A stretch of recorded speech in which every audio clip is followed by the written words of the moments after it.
بھارت کن باہوش دفاعی تجزیہ کارن ہند نریندر مودی حکومتس مشورہ کہ سین ہندو راشٹر کہ جنون نش باز تو خطس اندر بدلون حالاتن پہ ترو نظر تاکہ سہ کر کھورن تل واتن آبک انداز سہ زن گو پتمہ دہ کور بنگلہ دیش ایئر فورسک سربراہ حسن محمودن راول پنج پاکستان جنرل ہیڈ کوارٹرس مز پاکستان فیلڈ مارشل سید عاصم منیر ست پانوین دفاعی اتواس مضبوط بنانے بیتر خطس اندر قیام امن تو ترقی پوچھر دن حوالہ خصوصی ملاقات یل زن بی طرف بنگلہ دیشک وزارت خارجن بھارت ست ہرونی کشیدگی پیش نظر بھارتی شہرین ویزن ہز پابندی سخت کرنک فیصلہ کورمت تو باخبر ذرائعن ون کہ کلکتہ ممبئی تو چنئی اندر قائم سفارتی مشن ہند ذریعہ سالانی تعلیمی ویزا معطل کرنے ست کاروبار تو ملازمت ویزا تہ بنگلہ دیش کی طرف کم آمد کرنے یل زن ہندو انتہا پسند تنظیم وشو ہندو پریشد کی طرف ممبئی مز بنگلہ دیش کس ڈپٹی ہائی کمیشن سندس دفترس برو کن احتجاج آو کرنے تو بنگلہ دیشس خلاف سپز سخت ناربازی ات سنگین صورت حالس پہ غور کران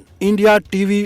.انس پہ رائے دیوان بھارت کس معروف دفاعی تجزیہ کار سند ون کہ مودی حکومت ین لپن لنگ ہی دعوی کرنش ون باز تو مچروین اچھ تکیاز پاکستان چین تو بنگلہ دیشک اتواس بھارت سلامتی باپت اخ سنگین خطر بنان تہد ون کہ ہرگاہ یہ صورت حال روز تیلی بھارتس ین ولس وقتس مز سرحدی تناؤ سفارتی دباؤ تو معاشی بدحالی ہند بت ڈیشن تو بھارتس گھ کاون مز رات منگل سز باش تاہم مبصرن مانن کہ صورت حال ہیکہ صرف پانوین کات بات تو سفارتی تدبر ستی ڈنجیت تو امہ حوالہ بھارتس خاص طور جنونی روش تو توسیع پسندانہ عزائمو نش باز یت برابری ہندس سترس پہ ہمسائے ملکن ست تعلقات بہتر بنانے باپت قدم تلن ضروری تاکہ خطس درپیش متنازع معاملات انزراون ست امن بجائی تو ترقی ہز وت ہموار سپدت۔